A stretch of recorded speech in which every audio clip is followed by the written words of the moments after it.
Well, working on the PolarStar today, and there's not much to do. Just kind of filming what I see, I guess. First things I got to do is take my screws. It came with this. Where are they at? Right here. For my grip, they started undoing themselves, so I need to put some red Loctite on them and put them back in there. And then we've got speed trigger that was installed. There's not much of a modification for that. Basically just a little bit of the metal shaved down right here.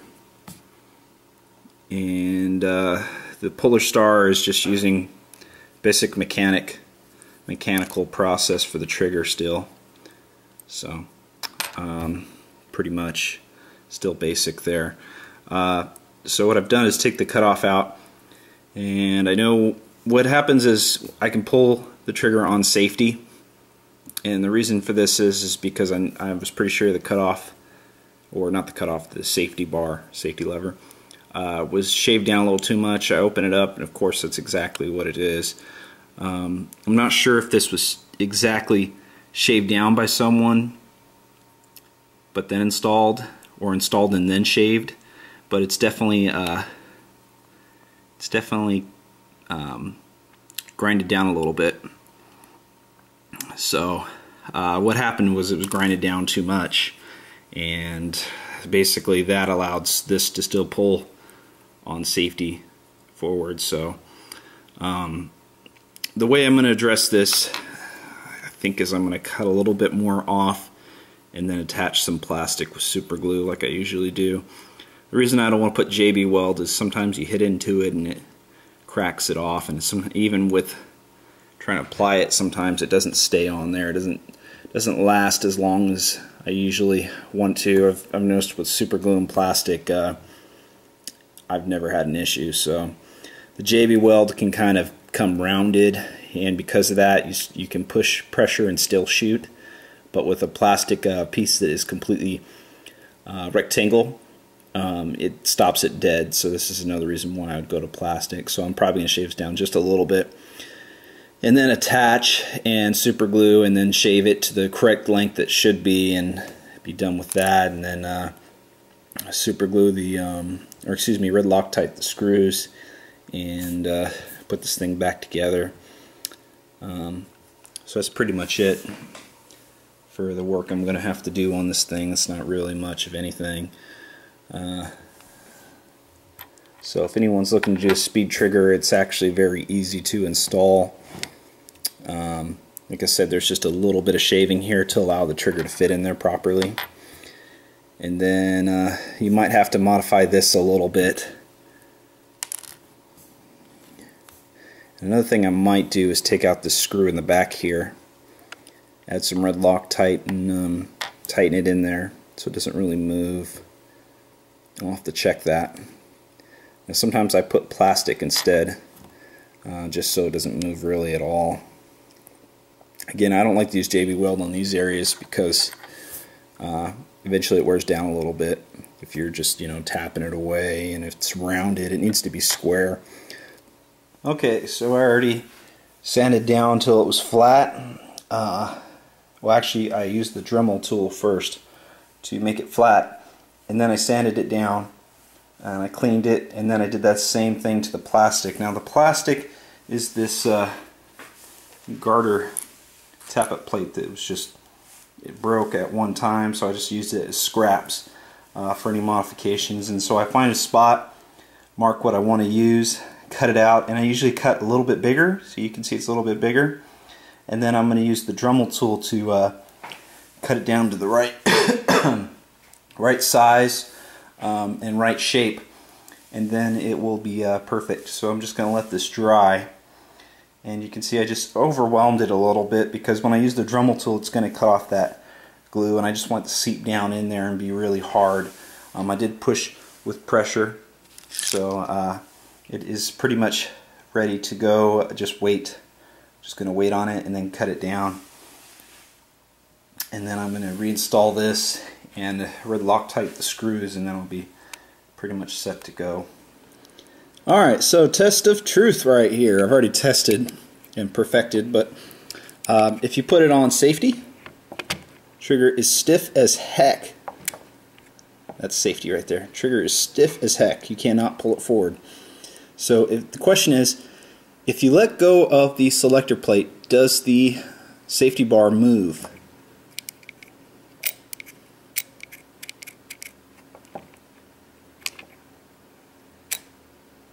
And it does. So this is perfect.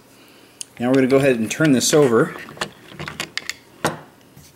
And I have to congratulate PolarStar for dividing things. I really like that I can easily get to the trigger in one area. It is really nice. I really wish other gearboxes would make a similar design, particularly because there's no stress in this area.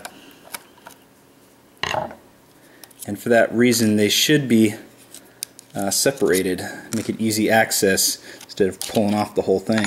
But here we go. We can see the plastic right there that I added, and I was able to get away with that because it doesn't rub against the trigger. If it's really close to the trigger and it rubs against it, then what you need to do instead is put some plastic on the trigger right there.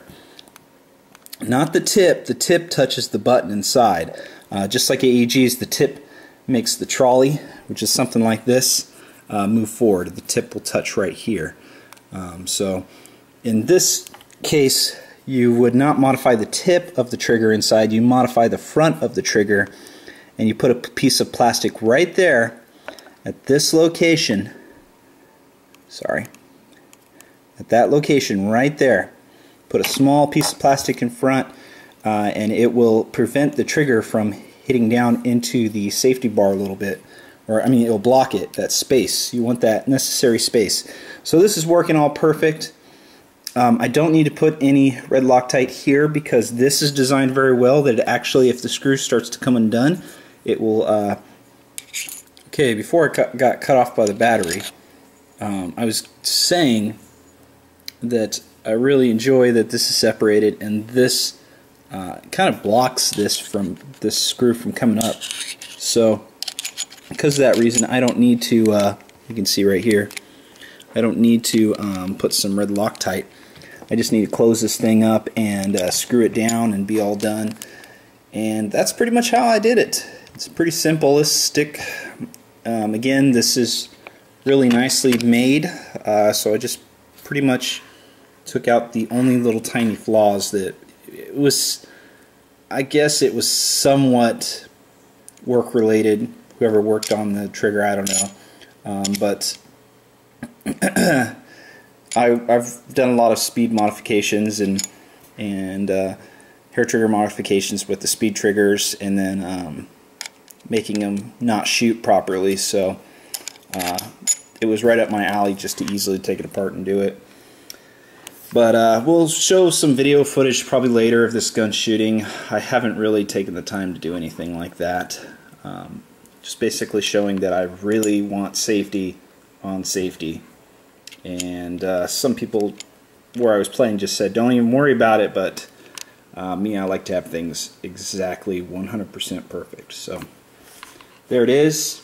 You've seen the trigger inside, and like I said, I do like that it's separated. I really wish the gearbox itself kind of did this feature, which could be done, could definitely be done, but is not yet. So I always thought that this would be nice to have this split open, and sure enough, inside the PolarStar it is, and I was just like, wow, that's what I've been thinking for a long time. So that's pretty cool.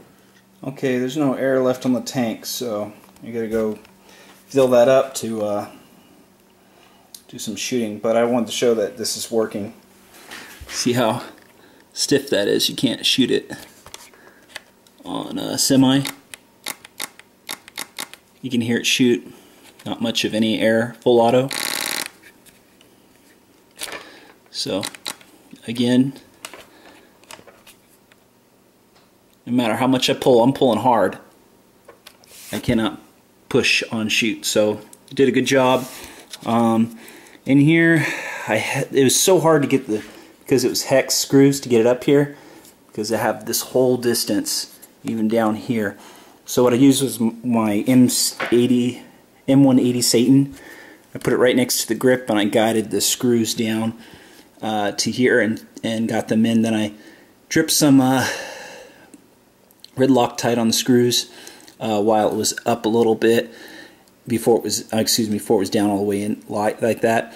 Put them in, tightened them, and then I noticed that when I hand tightened them, this couldn't turn, and it's a little stiff because the spacing is a little bit off on the plate, and with this grip it just pulls it down further. So I'd have to modify if I want to tighten it as tight as possible, but I tightened it really tight, and I really don't mind that this is stiff. It just shows that it's nice. I mean, I like it being stiff. So but overall, so if you want to see what the rifle looks like, I took off my grenade launcher, and it's pretty much like that. So this does go in all the way, and it does fold, no problem. That's pretty much it. I'm happy now that I cannot pull the trigger. And if you're asking me how I feel about it, I really do not like the hose, but the fact is I couldn't do much of anything because the selector plate was plastic. Thank you, PolarStar, for making the selector plate metal. It's basically just a regular PolarStar plate, but they drilled some holes through the gearbox and made a piece that goes in between for both sides of the selector, and it tightens to that, and then it's just regular, like a regular M4 selector plate. So I really like that it's metal, because I had plastic and plastic teeth with metal gears right here that use the selector for the VFC, and it just grinded the heck out of those, and eventually I had to replace it. Again, it grinded and I had to replace it, so I was like, this is not going to work. So I asked PolarStar if they could make me the plate metal. They said they would only do it if I bought the PR15, or excuse me, it's not PR, it's the PolarStar gearbox. PR15 I think is the model, I'm not real sure. So I had decided I was not going to have headaches with that anymore. If I can't find a place to make it out of metal, I'm just going to do it. So I still like the AEG, and I kind of favor it because I don't have this hose to deal with, and I don't have to go get air, I just recharge. But as far as what shoots better, this by far does shoot better. There's no way you can compare just air being shot out. This is a 650 millimeter Prometheus 603 barrel. There's no way I could run that unless I had upgraded the spring and had gone with a lot of FPS, and then I couldn't really use that at the field, so I just drop it down on this. So I mean, overall, I think as a DMR setup, this is probably your best to go. And I do have issues with the hose when I move around sometimes, even if I put it through my bag and the sling. You have to keep it as close as possible so it doesn't bother you, I guess. But I will say that when I am shooting it, sometimes I don't even notice it's there. There are just times where I can't do the same kind of movement, and that would be partly because the gun is just so huge, but also because this, you just have to be careful with it. You don't want to clip it somehow.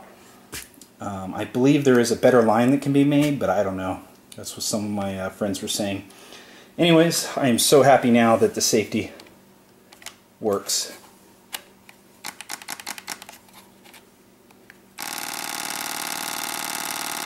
So I'm happy with that. Right now, rate of fire is only 20. I haven't messed with the chip too much to even care. So I'll catch you guys later.